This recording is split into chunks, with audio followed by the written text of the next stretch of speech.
परोपकाराय फलन्ति वृक्षा, परोपकाराय वहन्ति नद्या, परोपकाराय दुहन्ति गाव, परोपकारार्थम इदम शरीरम। इसका अर्थ है कि परोपकार के लिए ही फल वृक्ष देते हैं, परोपकार के लिए ही नदियां बहती है, परोपकार के लिए ही गायें दूध देती है और परोपकार के लिए ही हमारा यह शरीर है। मैं परमार्थ समिति द्वारा आयोजित इस कार्यक्रम में उपस्थित होकर और परमार्थ समिति ने जो पिछले 1.5-2 वर्ष में काम किए हैं, उन कामों से प्रभावित होकर यह श्लोक बोल रही हूं। मुझे विश्वास हुआ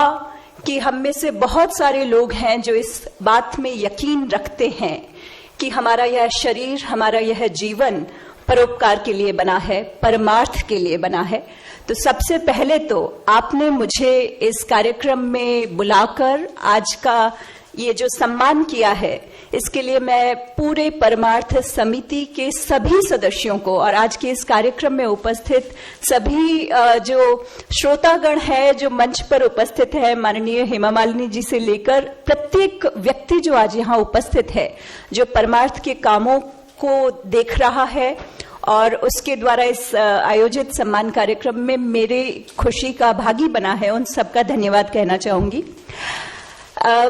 मुझे कहा गया था कि मैं अपने बारे में कुछ बताऊं। मुझे कहा गया था कि मैं अपनी जर्नी शेयर करूं आप लोगों के साथ। ये जर्नी वैसी ही है जैसी भारत के किसी एक छोटे से गांव में जन्मी किसी लड़की की होनी चाहिए।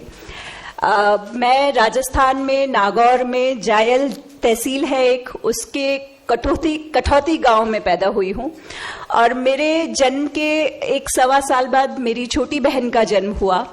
आप में से बहुत सारी महिलाएं और इवन पुरुष भी मुझे मालूम है जो राजस्थान में है, जो राजस्थान से आए हैं, वो जानते होंगे कि किसी परिवार में एक के बाद दूसरी बेटी का जन्म लगातार हो जाए तो माँ बाप पर क्या बीतती होगी। और माँ बाप से ज्यादा उन सभी रिश्तेदारों पर जो ये मानकर चल रहे होंगे कि हम दोनों बेटियां हमारे माता पिता पर एक बहुत बड़ा बोझ है, क्योंकि दहेज देना पड़ेगा, शादी और सारी जिंदगी। इनफैक्ट मैं जब पढ़ाई कर रही थी तब भी मैंने हमेशा ये सुना कि 10वीं कर लिया अब शादी कर दो, 11वीं कर लिया अब शादी कर दो, 12वीं कर लिया अब शादी कर दो। आप में से जो भी नागौर को जानते हैं, बालिका वधू की कहानी इनफैक्ट जैतसर गांव पे है जो नागौर और जोधपुर के बॉर्डर पे है। और राजस्थान में सबसे ज्यादा आखा तीज पे जो शादियां की जाती है वो नागौर में की जाती है और जिस कम्युनिटी में की जाती है मैं उस कम्युनिटी से हूँ। और मेरे सभी कजिन्स, मेरे सभी मामा जी के बच्चे, चाचा जी के बच्चे, ताऊ जी के बच्चे, सबकी शादियां 18 से पहले हुई थी। ऐसी परिस्थिति में मेरे माता पिता ने जब यह निर्णय लिया कि 10वीं कर लिया फिर भी पढ़ती रहेगी, 12वीं कर लिया फिर भी पढ़ती रहेगी, ये आसान नहीं था, बिल्कुल भी आसान नहीं था। इनफैक्ट अक्सर सुनने में आता था, रिश्ते नातेदार कहते थे शादी नहीं कर रहे हो, पढ़ा रहे हो, कलेक्टर एसपी बनाओगे क्या। और मुझे कहते हुए सच में खुशी होती है कि मेरी बहन, छोटी बहन जो कि कच्छ में एसपी बनी, कच्छ भारत का सबसे बड़ा, ज्योग्राफिकली भारत का सबसे बड़ा जिला था,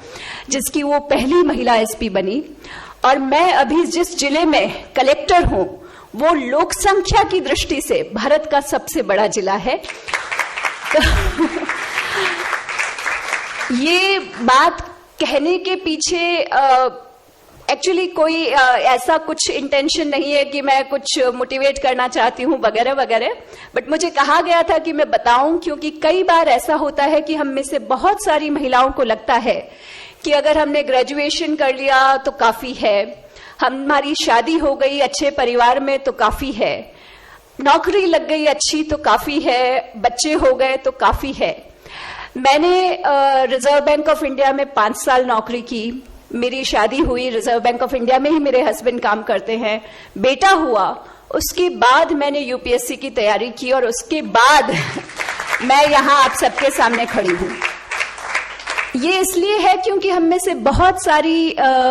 महिलाएं हमारे पूरे समाज में, हमारे देश में, ये जो हमारे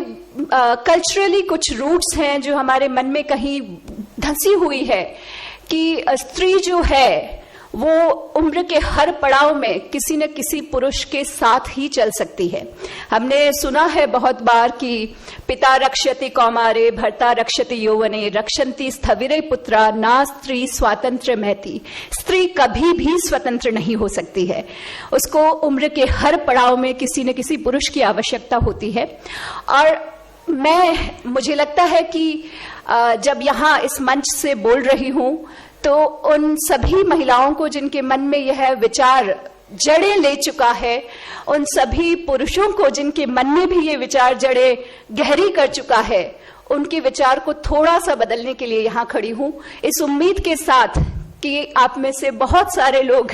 अपनी अपनी बेटियों को, अपनी अपनी बहुओं को, अपनी अपनी पत्नियों को वो अवसर जो अब तक उनको नहीं मिला है उसके लिए निश्चित तौर पर उनका साथ देंगे। क्योंकि जब कभी एक महिला अपने लिए खड़ी होती है तो वो महिला अपने लिए खड़ी नहीं होती है, वो उन सभी महिलाओं के लिए खड़ी होती है जो इस देश में है। तो जब मैं अपने लिए स्टैंड लेती हूं तो मैं अपने लिए स्टैंड नहीं लेती हूं, इस देश भर की उन सभी बेटियों के लिए स्टैंड लेती हूं जो कहीं न कहीं किसी चाइल्ड मैरिज के शिकंजे में फंसती जा रही है, जिन्होंने बचपन से ताना सुना है कि पढ़ाई करवा के क्या कर लोगे, दहेज का बोझ समझा जाता है जब 2 बेटियां पैदा हो जाती है। और इन सारी समस्याओं को पार करने के लिए इस साल में जब हम आजादी का अमृत महोत्सव मना रहे हैं, हम हमारे देश का 75वां आजादी का अमृत महोत्सव मना रहे हैं, उस साल में निश्चित तौर पर मुझे लगता है कि मुझे